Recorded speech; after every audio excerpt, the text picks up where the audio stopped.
Армысыздар, қымбатты көрермен, бейсенбінің кешінде Казспорт алаңы ток-шоуы. Жаңа Қазақстанда төл спортымыз жаңа деңгейге көтеріле. Әрине, ол үшін кей шешімін таппаған мәселенің шешімін тауып, бір жаңа деңгейге көтерілуіне өзіміздің бір септігімізді тигізуіміз керек. Сол үшін біз арнайы эфирге шығып отырмыз. Эфир тізгінінде мен Айбек Намазбаев және әріптесім Азат Қадырбек. Рахмет, Айбек. Шынымен де бүгін Казспорт алаңында бір мықты құраммен жиналған сияқтымыз. Төл өнерді төрге сүрейім деген азаматтардың барлығын басын дәл осы алаңда қостық. Ендеше дәл осы эфирде ойын ашық айтам деген ел ағаларымен сізді таныстыра кетейік. Менің оң жағымда ұлттық және ат спорты түрлері орталығының директоры Бағдаулет Маратұлы Сәбитов. Менің сол жағымда ұлттық ат спорт түрлерінен мемлекеттік жаттықтырушы талай шәкірт тәрбиелеген ел ағасы Нұркен Манабұлы Байбөриев. Оң жағымызда ұлттық спортты ұлықтап, жалпы насихаттап жүрген журналист әріптестеріміздің бірі Ержан Жаубай. Және сол жағымызда бүгінгі таңда жалпы ұлттық спорттағы спорттық дәрігер деген біз үшін бір таңсық саланы өз құзырына алып отырған азаматтардың бірі Берік Сәттіғылышев. Жалпы енді Бағдаулет Маратұлы, өзіңіз жуықта қызметке тағайындалдыңыз. Ұлттық ат спорт түрлерінде жалпы туындаған сұрақты көп, жылдар бойы күрделі мәселелер де бар. Жалпы өзіңіз бұл қызметке тағайындалған сәттен бастап жаңа бір трансформация, жаңа бағытқа бет алғандарыңызды өзіміз де көрдік соңғы жарыстардан. Бүгінгі таңда ұлттық ат спорты және орталығының алға қойған негізгі жоспары мен қандай жаңашылдықтар бар? Сол туралы айта кетсеңіз. Бұйырса, осы 3-ші ай өтіп жатыр, осы қызметке тағайындалып, білек сыбана кіріскенімізге. Ұлттық ат спорты орталығында 10 спорт түрі бар. Бұйырса, ол асық атудан бастап, тоғызқұмалағымыз, қазақ күресіміз, көкпар, бәйге, жамбы ату деген секілді. Күні кеше ғана дәстүрлі садақ ату спорт түрі де мемлекет тарапынан танылды спорт түрі. Оны да 11-ші спорт түрі ретінде кіргізуді жоспарлап отырмыз. Ол жерде де тұңғыш рет Қазақстан Республикасының чемпионатын ұйымдастырамыз жылдың соңына дейін. Жаңа бәйгеден де биыл Қазақстан Республикасының чемпионатын ұйымдастыру. Бұл республикалық деңгейдегі жаңалығымыз, халықаралық деңгейдегі жаңалығымыз. Қазан айында біз Нұр-Сұлтан қаласында асық атудан тұңғыш рет Азия чемпионатын ұйымдастыруды жоспарлап отырмыз. Ол бағытта біз халықаралық асық ату федерациясының құжаттарын уже тапсырып қойдық. Енді мемлекет тіркеуден тіркелсе, оның да күнтізбелік жоспарын жасайтын боламыз. Негізінде спортшылар мен жаттықтырушыларға деген семинарларды жоспарлап отырмыз. Тамыз айының 15-нен бастап 20-сына дейінгі жұлдызында осы Нұр-Сұлтан қаласында, Қазанат, Атшабарында, аударыспақтан, жамбы атудан, теңгелуден деген секілді семинарлар өткіземіз, теориялық және практикалық. Ол алдағы келесі жылғы 20-ші жылғы чемпионаттарда біздің жарысымыздың сапалы оңтайлы өтуіне едәуір әсерін тигізеді деген сенімдеміз. Енді нақты мәселеге тоқталайық. Енді күні кеше ғана осы рәміздер күніне орай осы ашылу салтанаты өтті. Қазақстан біріншілігі жамбы атудан, теңгелуден осы ересектер, жасөспірімдер арасында.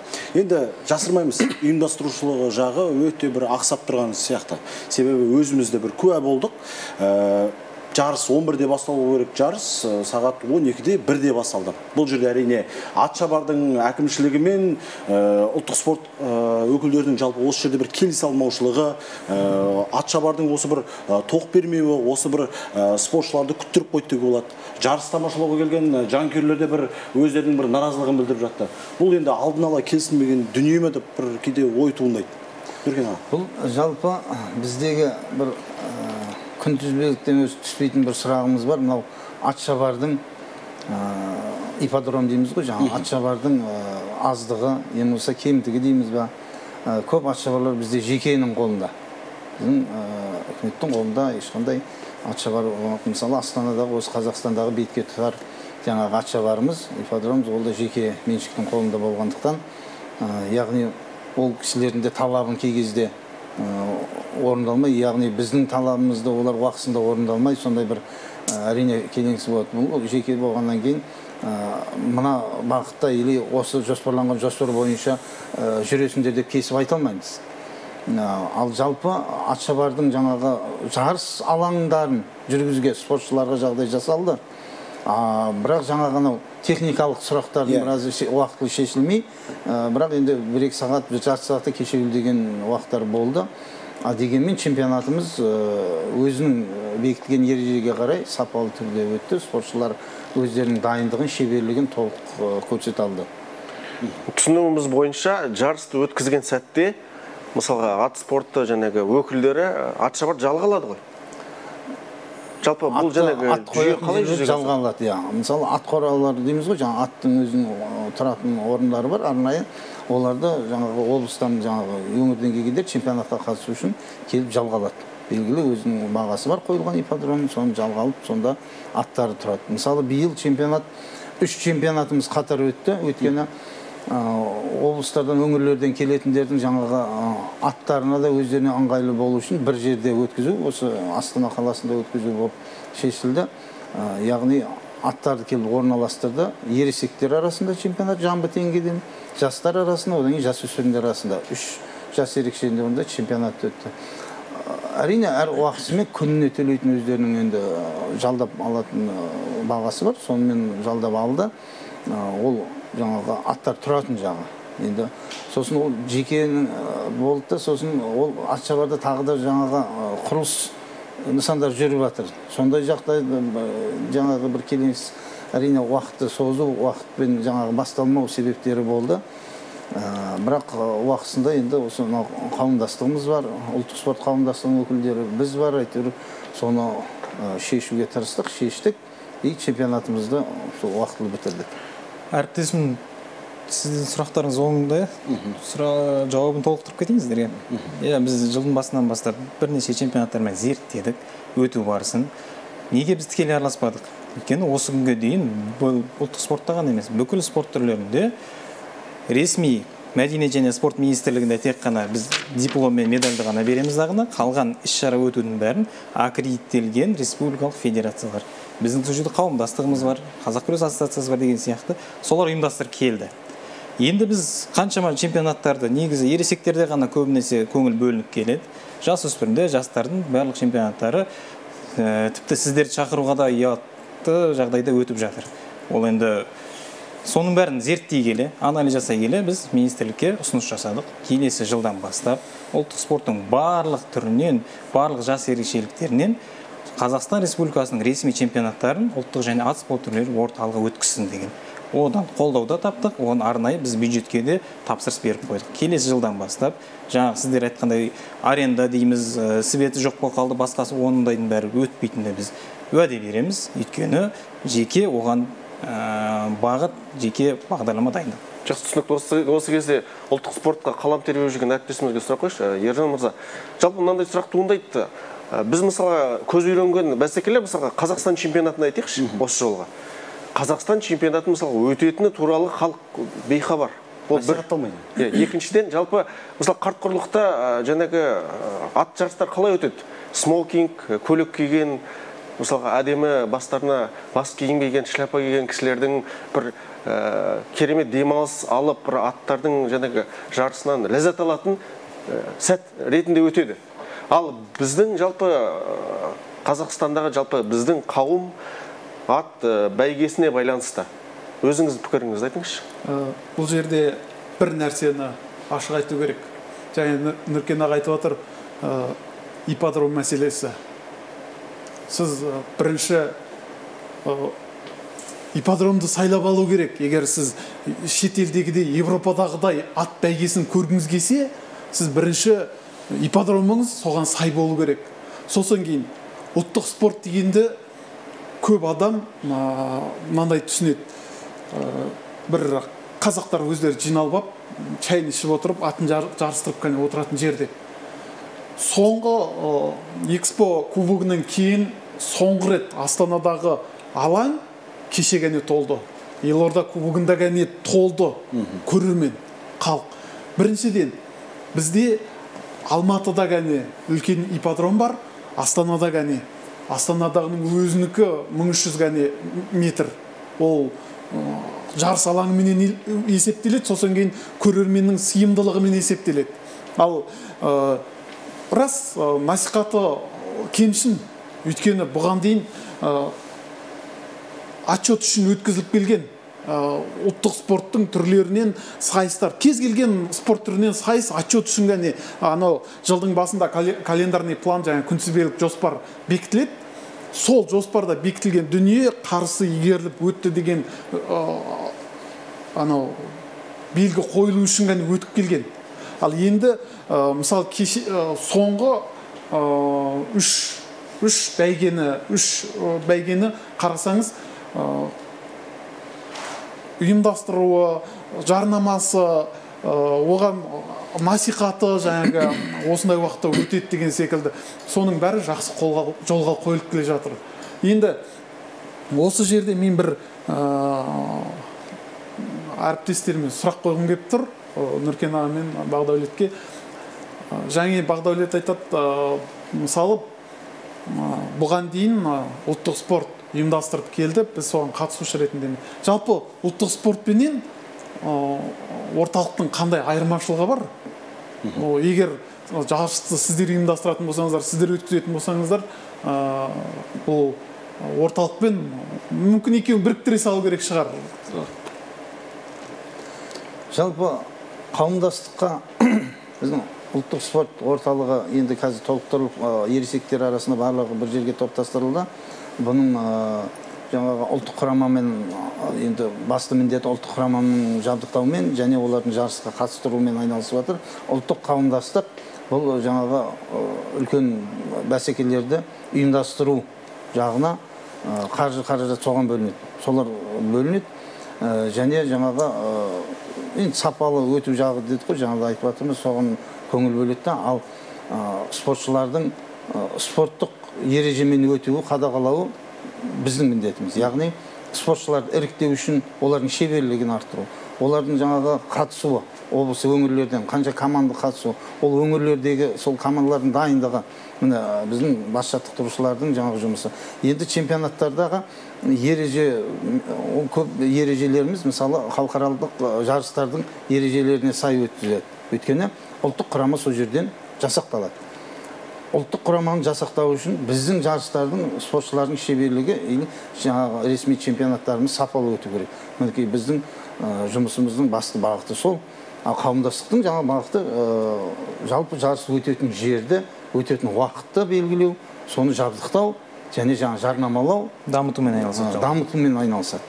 Осы ретте Берік мырза, өзіңізге сұрақ қойық, спорттық дәрігерсіз, жалпы ұлттық спортта спорттық дәрігердің рөлі қаншалықты маңызды? Бұл жерде егер спорт деп айтатын болсақ, әрине тікелей спортшының денсаулығына қатысты деген сұрақ туындайды. Сол себепті осында қазіргі мынау орталықтың құрамына кіретін спорт түрлерінің ішінде күресті алмайтын болсақ, енді ол жерде қатты дамыған деп айтсақ, бұл жерде баяғыдан келе жатқан мәселелер шешілген. Ал мынау ат спорт түрлеріне қарастырылатын болсақ, енді бұл жерде мынау кеңінен насихаттау үшін, оны бұқаралық қылу үшін міндетті түрде бұл денсаулыққа ешқандай зияндылығы жоқ. Бұнымен бала да, ересек те айналыса бере алады, денсаулығына қайта пайда тиеді деген сондай бағытта зерттеу жасап, соны енгізу қажет. Соны енгізу ережелерге қажет. Мүмкін ондай медициналық жаңағы нәтижелер мүмкін деп айтам. Мен мынау ережелерге де бір өзгеріс енгізетін шығар деген ой бар. Мысалға айтатын болсақ, құлаған кездегі травмалар немесе жаңағы соққылар алып жатады. Соның бәрін қарастырып, сондай бір ұсыныс жасау біз ең біріншіден. Екіншіден, ол әрине әр спортта түрлі жарақаттар бар, түрлі аурулар, солардың алдын алу ережелерін енгізу. Профилактика деп айтамыз ғой. Осындай жұмысты атқару үшін біз өз үлесімізді қосамыз деп үміттенеміз. Енді кей спортта, мысалы, спортшыларда арнайы сақтандыру қоры бар. Mesela енді таеквондоны алайықшы, жалпы осы бір спортшы белгілі бір жекпе-жектен кейін жарақат алса, оны міндетті түрде арнайы өзінің бір қоры бар. Яғни дәрі-дәрмекке кішкене көмектеседі. Ал енді жалпы осы ұлттық спортта қарастырылған ба? Әр спортшыға сондай бір сақтандыру қоры ретінде. Енді негізінен спортқа ол түріне байланысты емес. Егер спортшы спортқа қатысатын болса, ол міндетті түрде сақтандыру полисі болу керек. Ол спорт түріне, ол ұлттық бола ма, ұлттық болмай ма, ол міндет. Ал екіншіден, мынау нақты бұдан бөлек қор бар ма екен, бұл сұрақты енді Бекеңе жолдасам, себебі ол жағынан хабарым жоқ. Жалпы кез келген ресми чемпионаттар Қазақстан алдында біз мандат комиссиясын өтеміз. Ол жерде әр қатысушының өзінің жеке сақтандыру полисі болады. Біздің практикамызда болған, жарақат алған балуандарымыз немесе шабандоздарымыз сол қағазымен еміне ақша бөлгізіп емделген кездерде болған. Ол практикада бар.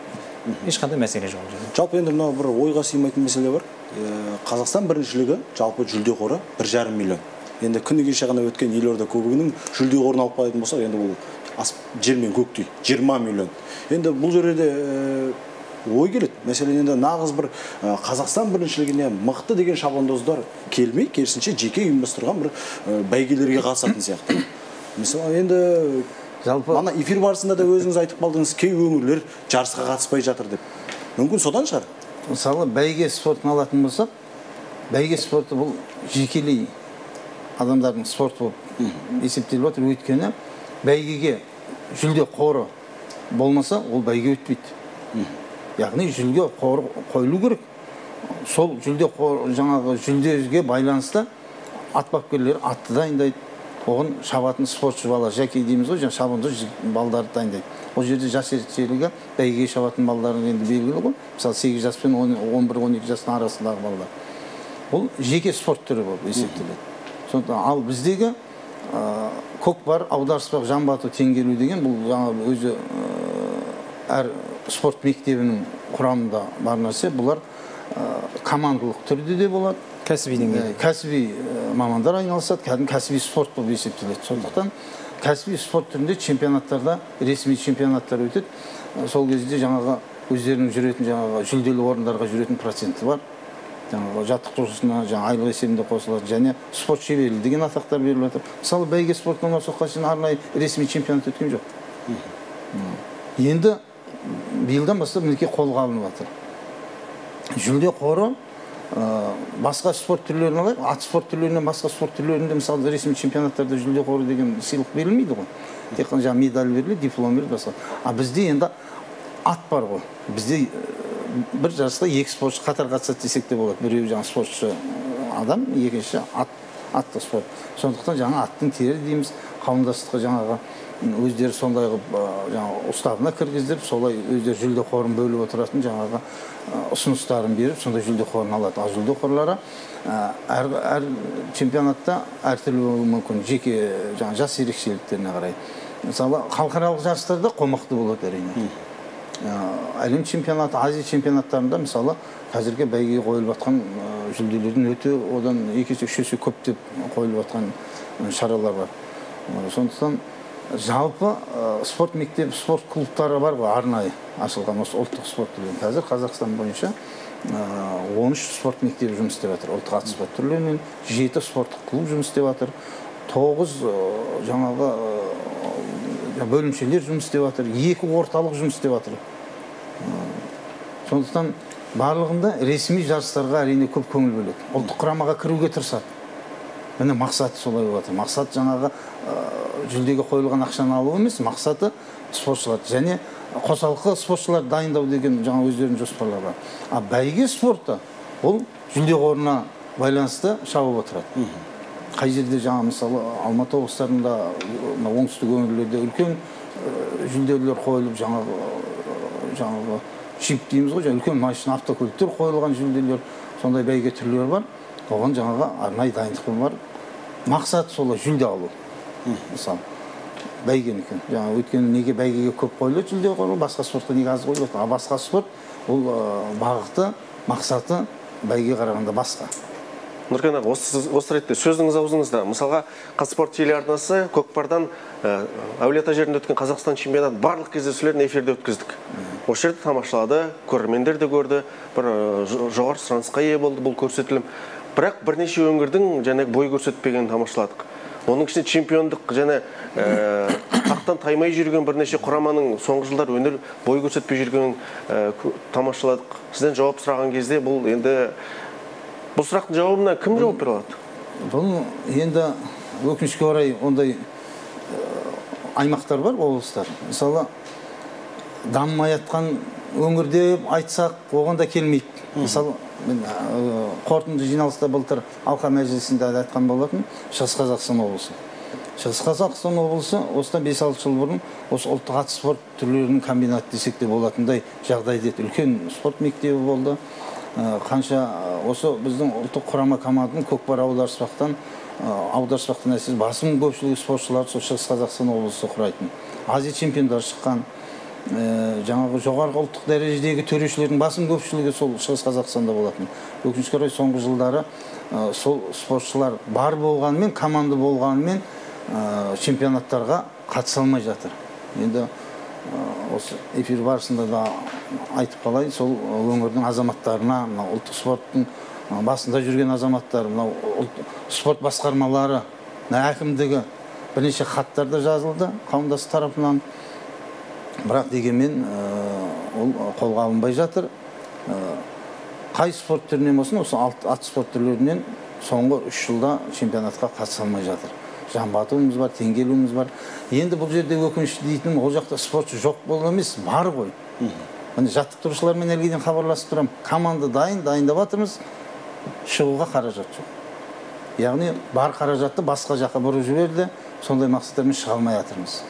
Сондай түрлі сылтаулар көп, сондықтан ол жайлы енді біз министрлікке тағы да өтініш жасап жатырмыз, енді бір шара қолдануға.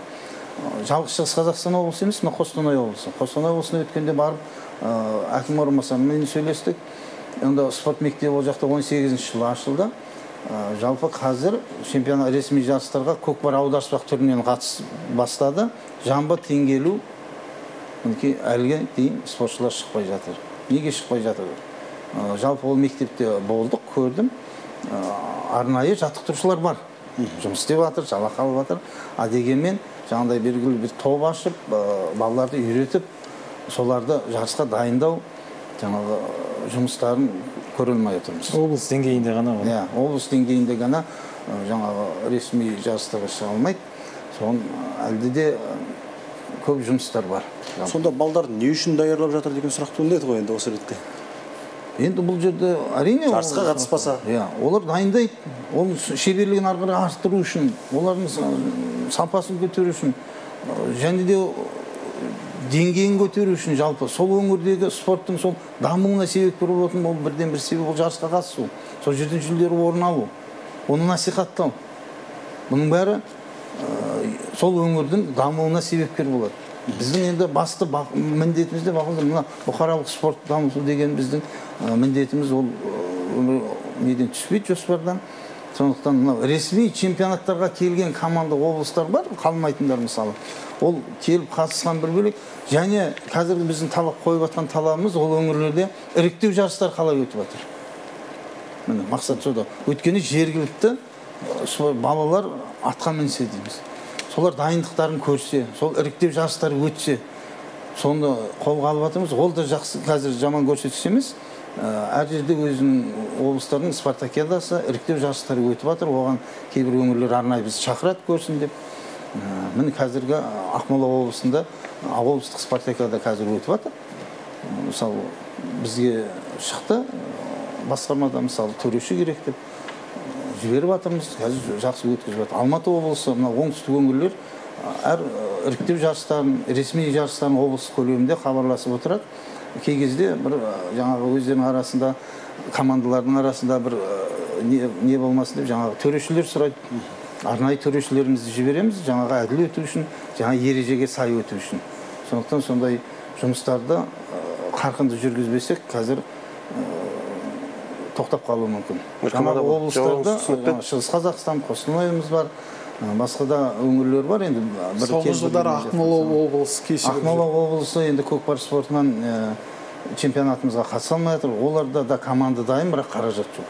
Дәл осы өңірлердің басшылығы, спорт саласына жауапты тұлғалар бұл эфирді көріп, өздеріне бір түртіп алады деген ойдамыз бұл мәселелерді. Осы ретте Ержан мырза, өзіңізге қайтып оралсақ, жалпы енді ұлттық спортқа қалам тербеп жүрген азамат ретінде әлі де сіз үшін бір жауабы шешілмеген, жауабы табылмай жүрген ең негізгі түйткілді мәселе қандай? Жалпы біз ұлттық спортты ұлықтаймыз десек.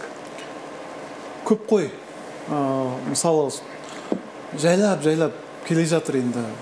Бәрі бірден бола қалмады деп айтамыз ғой. Бірақ мен мысалы бүкіл спорт түрлерінің ережесін жазуға қатысып жүрмін соңғы жылдар, соңғы 1-2 жылдан бері.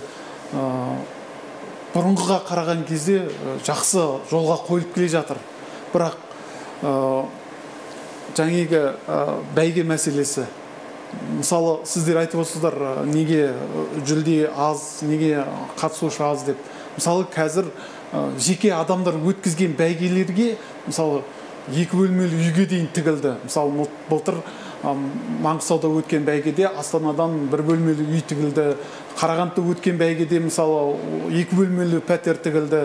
Сондай үлкен бәйгелерге жақсы жарнамасы мықты, жаңағы бұйражал секілді, мұрагер секілді атақты жүйріктер сонда кетіп қалады да. Енді мына жақта мысалы ойлаңыз, 1 бөлмелі пәтерге барған дұрыс па, жоқ 1,5 миллион теңгеге келген дұрыс па? Осы мәселеде дұрыс жолға қойылмай отыр. Бірақ енді мен өзімнің көргенімді айтайын. Мына Моңғолияда мынандай тәжірибе бар. Мысалы, мынау менің атым, мен жүйрігім бар. Мына кісі компанияның басшысы. Мына кісі маған келіп айтады, мен бүкіл жағдайыңды жасаймын. Атыңның жемі менен, балаңның киімі, бүкілі менен. Тек ат иесі сен боласың. Бәйгеге қатысқан кезде менің компаниямның атынан қатысу керек дейді. Ұлттық компаниялар. Балуандылар солай істеп тастаған, бәйгеде де сондай бүкіл кәдімгі өздерінің ұлттық спортын ұлттық компанияларға беріп қойған. Бізде де сол болса деп ойлаймын. Мысалы, Қазмұнайгаз ма, жоқ Өзенмұнай ма, не өз көп қой компания, ұлттық компаниялар, солар бір ұлттық спортты қолға алса, жеке адамды алмай-ақ қойсын, бір ұлттық спортты қолға алып, соған көңіл бөлсе. Мысалы, Қазмұнайгаз кеп бәйгеге жағдайларын мен жасап берем деп отырса, ұлттық компания ретінде ол ұлттық спортқа деген жанашырлық қой. Сол кезде ғана ұлттық спорт дамиды. Сол кезде ғана мына кісілердің жұмысы жеңілдейді, және алға жүреді, нәтиже болады. Жаңағы бұқаралық спортты дамыту деп отырмыз ғой. Мысалы, бір компания кеп 9 құмалақты мен қолға алам, осылай жасап берем, маған ережесін көрсетіңдер, қай жерде қандай чемпионат өтеді, қандай адамды қатыстырасыңдар, мен соған спонсор болып берейін десе, қандай керемет болар еді. Мысалы, жаңағы айтып жатсыздар, неге аз деп. Шетелде енді өтетін бәйгеге жүлдеге талас болады. Компаниялар арасында. Мына жүлдеге біз ақша тігейікші, мынаған біз осындай нәрсе тігейікші деп. А бізде компаниялар өліп қалған, былайша айтқан кезде, ұйықтап қалған олар. Оларға ұлттық спорттың бәрібір. Керісінше өздерінің дүниесі. Анау жарнама ғой, өздеріне де жарнамада. Ол көп ақша емес. Мысалы, жаңа айтып отырсыз, кешегі көз алдымызда өткен Елорда кубогын алайықшы. Жүлде қоры 20 миллион. Қазір компания үшін 20 миллион деген ақша емес ол. Қазір қалталарынан беруіне болады.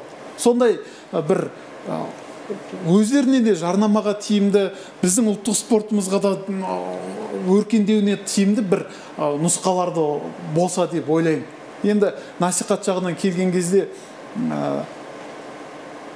бізде ұлттық спортқа көңіл бөлетін бір санаулы кәне адам бар. Анау үлкен ақпараттық құралдарды айтпай қойын, енді Қазспорт болса болмаса да істеп жатыр ғой. Қазспорттан басқа бірнеше адам бар. Ұлттық спорт қай жерде жүрсе, ол адамдар сол жерде ғана жүреді. Олардың басқа қызығы да жоқ. Ал ондай бір шағын топпен ғана үлкен ұлттық дегеннен кейін ол қай жерде қазақ бар, солған ортақ дүние деген сөз ғой ол. Ал оны біз бірнеше адамның ғана мойнына артып қойдық та, неге істемейді, неге насихаты жоқ, неге. Ал сол жерде мысалы бір тіпті қарапайым ғана асық атудан чемпионат өткізейік десең, көрермен келмейді ғой. Ал өздер келмей отырып сынайды сосын кейін. Анау мыналай өту керек еді, мынау бұлай өту керек еді, анау ұлттық спорт түк істеп жатқан жоқ, анау орталық түк істеп жатқан жоқ деп сынайды. Ал шын мәнісінде соның ішіне кіріп қазанмен қайнап, мысалы қарапайым мен өз басымнан өткенін айтайын. Мен 3 жыл қатарынан Жамбылда өткен ересектер арасындағы чемпионатқа бардым.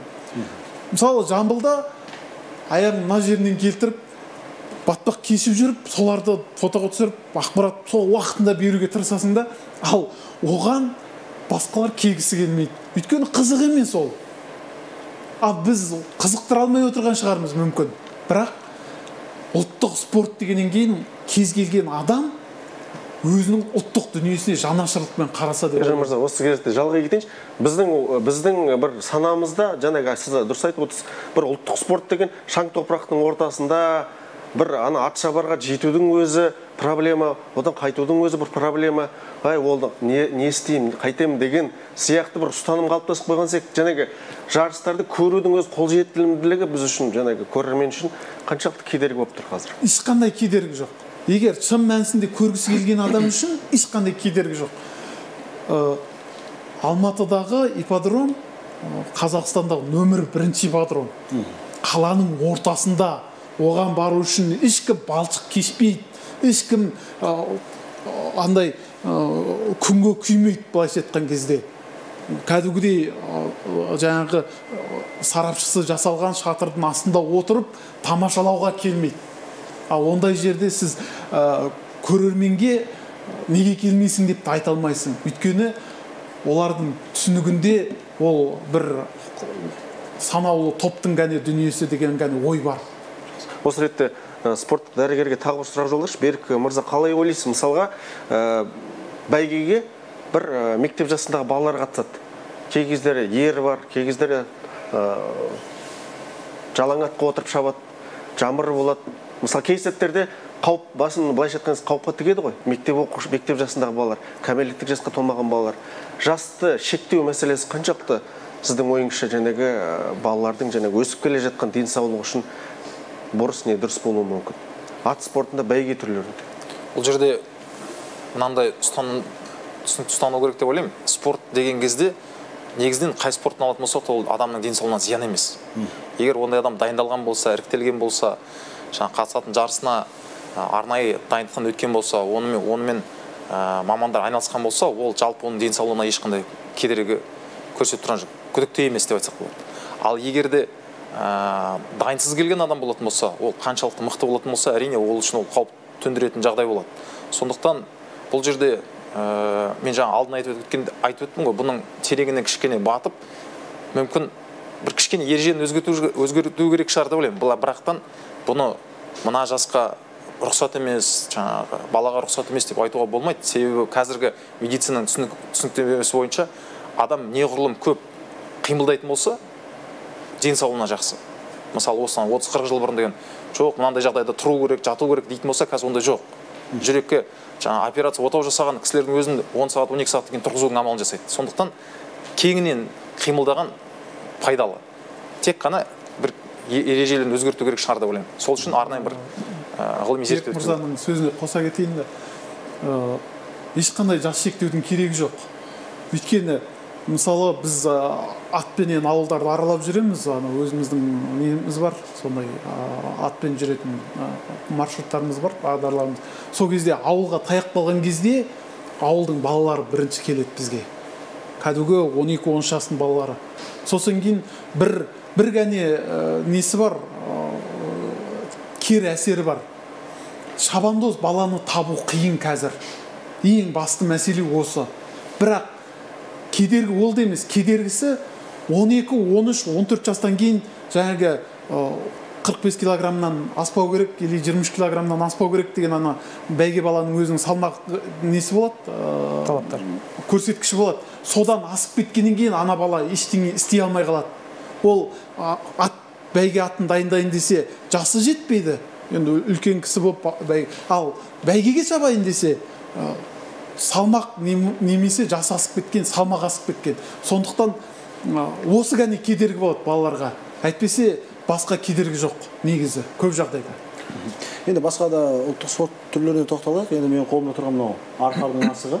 Енді өткенде ғана біздің студиямызға келген осы асық атудан спортшымыз айтып қалды. Қазіргі кезде енді ержан аға сіз білесіз, естіген де шығарсыз енді. Ереже өзгерген. Енді бұрын енді күн батқанша көше кезіп, кәдімгідей қойдың асығын өзіміз тесіп қорғасын оятын едік. Қазір енді бұл ереже мүлдем өзгерген. Қазір енді қойдың асығы пайдаланбайды. Яғни арқардың асығы қолданылады дейді. Енді бұны жақын шетелдерден арнайы тапсырыспен алдырам дейді. Бұл енді шығын емес пе? Қалай ойлайсыздар? Жоқ, арқардың асығы деген ондай талап жоқ. Біз өткенде ғана Қазақстан Республикасы чемпионатында болдық. Өзінің ережесінде белгілі бір салмақтан аспау керек. Әр асықты кішігірім таразысы бар, сонымен өлшейді. Сол салмағынан белгіленген салмағынан аспаған жағдайда кез келген аспен ойнай береді. Асып кеткен жағдайда оны ауыстыруға тура келеді. Демек, қойдың асығын ойнауға болады. Қойдың, қошқардың асықтарын ойнап отырмыз, көзімізде көріп отырмыз, өзіміз де ойнап жүрміз. Жаңа арқардың сақасын көбінесе сақа ретінде пайдаланады ғой. Жаңа сақа деген жаңағы қатар. Тек қана арқардың асығы болу керек деген талап жоқ. Талап жоқ ондай. Бізге федерация өкілдері айтқан ақпарат бойынша арқардың асығы деп бекітіп айтқан. Сіздерге қай федерация келді? Қалалық ба екен, республикалық ба екен? Спортшының өзі келіп айтқаннан кейін біз де сеніп, бір жағынан таңырқап қалғанымыз рас енді. Ол анау жасы кіші деме ақылы сағат қой асығы қоз асығы деме қолыңа жақса сақа тұт дейді ғой.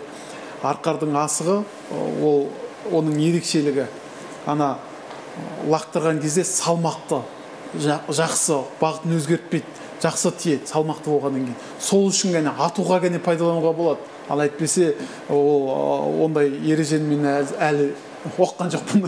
Енді бұрын кездері, бұрын демей-ақ қойып, осыдан бір 2 жыл, 3 жыл бұрын сенбі жексенбі күндері асық пати деген болатын. Яғни орталық саябақтарға барып, үлкен кісілеріміз де келіп, балалық шақты еске алып, жастармен бірге бала болып, осы бір тамаша бір асықты кәдімгідей бір ұлықтап, дамытып еді. Енді қазір енді саябақтарда керісінше мерекелік іс-шарадан бастап. Осы жерде мен сіздерге бір жақсы тиім пайдалы ақпарат айта кетейін. Мына адамның алақанында ұсақ моторика деген болады. Асық ойнау барысында осы ұсақ моторика дамиды. Ал ұсақ моторика дамыса, ол ойлау қабілеті мен есте сақтау қабілетін жақсы дамытады. Қазақ сол үшін баласына 5 тас деген ойын ойнатқан. 5 тас деген ол 5 асықпенен қаршып ойнайтын ойын. Сосын мына асық атқан кезде ерекшелігі ірі моторика дамиды. Ол ірі моторика деген асық ойнаған кезде бүкіл денеңіз қозғалады. Сол үшін асық атудың ең пайдалысы сол. Осы мүмкін пайдаланып тағы бір ұлттық спорт түрлерінің ішіне кіретін саятшылыққа байланысты сұрақ қоя кетейікші, Бағдәулет мырза. Жалпы бүркітшілердің жарысы бұған дейінгі бәсекелерде енді біз көзімізбен көргенде айтайық, мысалы темір торда қояндар мен түлкілерді алып келіп, мысалға енді былайша айтқан кезде жүрегің ауыратын жарыс болатын. Қоянды жібереді, бір кімнің бүркіті бірінші алды, бәсекені сол жеңді, және мысалға қанша күн ана торда жатқандай белгісіз. Бүгінгі таңда дәл осы спортқа бір жаңашылдық, жаңа ереже, жаңа талап қажет сияқты, қалай ойлайсыз? Ол жүзеге де асты. Осы соңғы ережелерінде қоян түлкілер емес, солардың терісінен жасалған муляждармен. Оны ар жақта жіппен тартып тұрады. Сырттан қарасаңыз түлкі қашып жатқан сияқты, негізінде шындық айтқанда дегенде ар жақтан троспен муляжды тартып жатады. Соңғы чемпионат бәлкім сол өтті. Дәл осы ережемен өтті. Дәл осы ережемен өтті. Бұл жерде енді қолға алынды бәрі. Толықтыра кетейін. Оның әрине оны жаңағы анау халықаралық ұйымдар бар ғой, жаңағы сондай аңқұсты, защита животных дегендердің бәрі. Сондай қорғау топтарынан жаңағыдай бір белгілі ескертулер болған шығар. Жалпы бұл ұлттық спорт қазақтың дәстүріндегі дүние ғой, жалпы саятшылық. Енді қазіргі келешекте енді жоспарға сол ережелеріне енгіземіз, жаңа саятшылық есебінде аңға шығу мақсатында өткізу. Бірақ онда көп шектеулер бар. Енді түп тамырын өзгертпесек те, енді бергі ресми жарыстарға келтіріп бір ереже бәрібір толықтырылады. Жалпы өйткені сайыс бұл спорттың қағидасы өзгермеу керек қой. Спорттың қағидасында біреу жеңеді, біреу жеңіледі деген сияқты. Оның өзі арнайы алаңы белгіленеді. Сондай қағидаларын қолдана отырып, жаңағы ол жалғыз саятшылық емес, басқа мысалы ат спорт түрінде көкпарда да осы әңгіме төреңірегінде болғанда. Сондықтан бізде де ережеге көкпарға енгізіп, мына халықаралық жарыстардың барлығы серкемен өтпейді, муляжбен өтеді. Жаңа серкеге ұқсас, сондай қылып уақытысында тапсырыс беріп, конкурс жариялап, содан қазір неше түрлі муляждар жасап жатыр. Халықаралық жарыстардың бәрі сол муляжбен өтеді. Өйткені ол қазақ халқы түсінуі мүмкін, жаңағы Орта Азия халықтары да түсінуі мүмкін, бірақ бүкіл әлемдік деңгейге шығаратын болсақ, әлемдік деңгейдегі жаңағы ұйымдардың талабына мойынсұнуға тура келеді. Мысалы, қазіргі таңда ресми жарыстар, жаңа чемпионаттарымыз Қазақстан ішінде әрине серкемен өтіп жатыр, бірақ біртіндеп жеке-жеке сол бағытқа түрлі келеміз.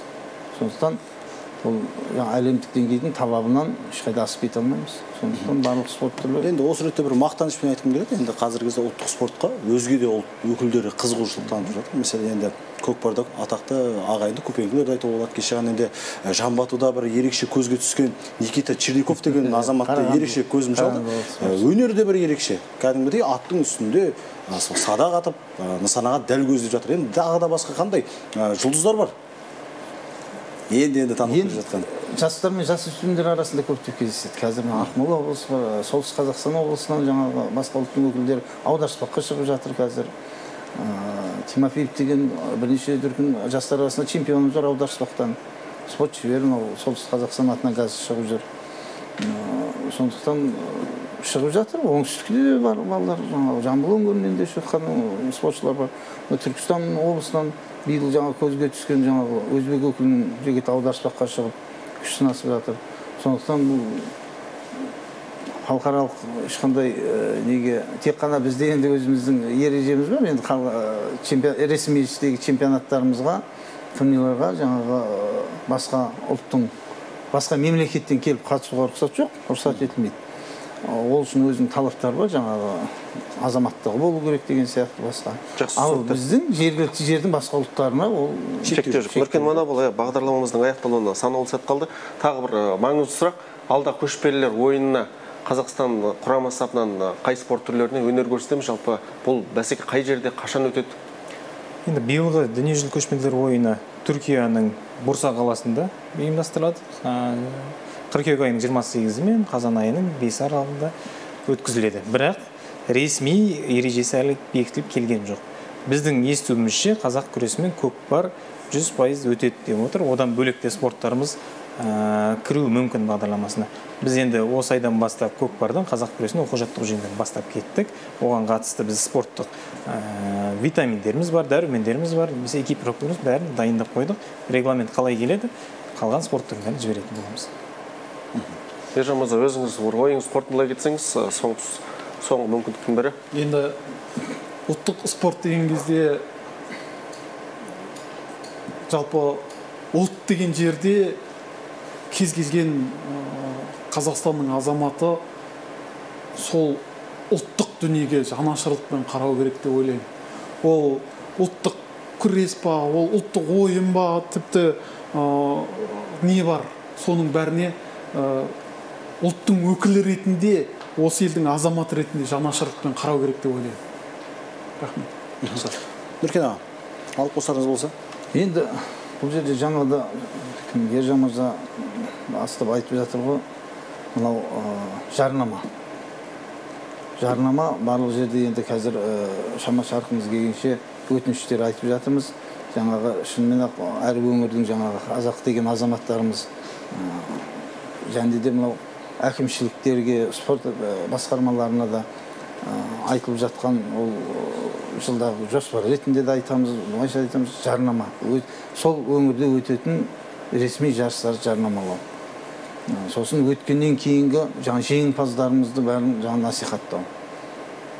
Енді кейбір өңірлер оны қолға алынған, оңтүстік өңірлер әсіресе Жамбыл облысы деген сияқты, Түркістан облысы. Сондай насихат көптеп болса жарнамалар, телеарналар бар, жаңа Ерекең сияқты жаңағы азаматтарымыз бар, осы насихаттап жүрген, соларға жағдай жасалса. Насихат жұмыстар қолға алынса, игі болар еді дейсіз ғой? Иә, сол дұрыс болар еді. Берік мырза, ұлттық спортқа балаларын беруге жүрексініп жүрген ата-аналарға бір қысқаша кеңесіңіз бар болса? Ең біріншіден бұл еліміздің ата-аналары жалпы кеңінен балаларын мынау малмен қарым қатынас жасауына ешқандай қорықпай кеңінен беру керек деген сондай ұсыныс жасасам дұрыс болады деп ойлаймын. Себебі жалпы малмен өскен бала, сонымен араласып өскен бала, оның ішкі дүниелік қасиеттері де жақсы дамиды, сонымен қатар денсаулығына да өзінің оң әсерін тигізеді. Сол себепті мынау ат спорты өз үлесін қосады деп ойлаймын, жалпы еліміздің денсаулығына. Бүгінгі бағдарлама барысында біраз әңгімелер айтылды, біраз мәселелер қозғалды, жаңағы көрермендер тарапынан жолданған сұрақтардың теңдей жартысы дәл осы көрермендер біз ұлттық спорт дәл осы бағдарламада айтылады дегеннен кейін бізге жолдады, міндетті түрде осы сұрақтар қойылсын деді.